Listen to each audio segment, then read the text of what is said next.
Mohanavani Telugu podcast వింటున్న శ్రోతలందరికీ హృదయపూర్వక ధన్యవాదాలు. ఈరోజు ఈ లాస్ట్ షార్ట్లో పనకల శిల అంటే ఏమిటి? పనకల శిల అనేది పురాణాలు, శిలాశాస్త్రము మరియు ఆలయ నిర్మాణంలో ప్రస్తావించే ఒక ప్రత్యేక రకం శిల. ఇది సాధారణంగా దేవాలయాల నిర్మాణంలో, ముఖ్యంగా మూర్తుల పీఠాల, గర్భగుడి మరియు శిలామయ విగ్రహాల కోసం ఉపయోగించబడేది. ఇప్పుడు దీని అర్థం స్పష్టంగా చూద్దాం. పనకల శిల అంటే ఏమిటి? పనకల శిల అనే పేరు రెండు పదాల నుంచి వచ్చింది. పనకము అంటే మృదువైన, తీయని, సాత్విక, శాంతమయమైన. శిల అంటే రాయి, అంటే సాత్వికత్వము, శుభత, పవిత్రత కలిగిన రాయి. ఈ రాయి దేవతామూర్తుల శరీరానికి శోభను, ప్రాణప్రతిష్టకు శక్తిని పెంచుతుందని ఆగమాలు చెబుతాయి.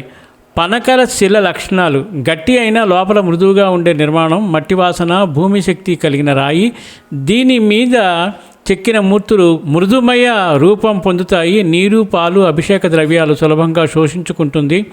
ఆలయ శిల్పంలో పనకల శిల ఉపయోగం: ఆగమశాస్త్రాలు కొన్ని శిలలు దేవతామూర్తులకు ప్రత్యేకంగా సూచిస్తాయి. అందులో పనకల శిల, గంధశిల, రత్నశిల, శిలాజిత శిల, స్త్రీశిల లేదా పురుష శిల.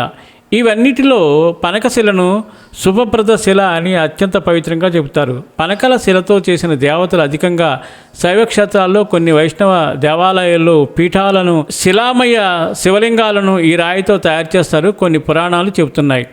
ఈ శిలతో చేసిన లింగం జిగురుగా కనిపిస్తూ జీవలింగంలా శక్తిని పెంచుతుంది. అభిషేక జలం శిలలోకి శోషించబడుతూ తిరిగి సుగంధం కలుగుతుంది. పనకల శిల గౌరవం: ఈ శిలకు ఉన్న ప్రాముఖ్యత వల్ల అది లభించగానే దేవాలయం నిర్మించేవారు. రాయిని చెక్కగానే మంత్రోపదేశంతో శుద్ధి చేసేవారు. శిలాదేవతకు ఆవాహన సులువు అవుతుందనే విశ్వాసం ఉండేది. ఏ క్షేత్రాల్లో ప్రాచుర్యం: తెలంగాణ, రాయలసీమ, కర్ణాటక ప్రాంతాల్లోని ప్రాచీన శైవాలయాల్లో ఇది ఎక్కువగా కనిపిస్తుంది. చాలా అద్భుతం. నాకు డౌట్ ఉండేది, ఈ దేవతామూర్తులను ఏ శిలతో తయారు చేస్తారనేది. నాలాంటి వాళ్ళకి చాలామంది తెలియదు కాబట్టి అందరికీ తెలియచేయాలంటే మరి తప్పకుండా మనందరికీ షేర్ చేయాలి కదా.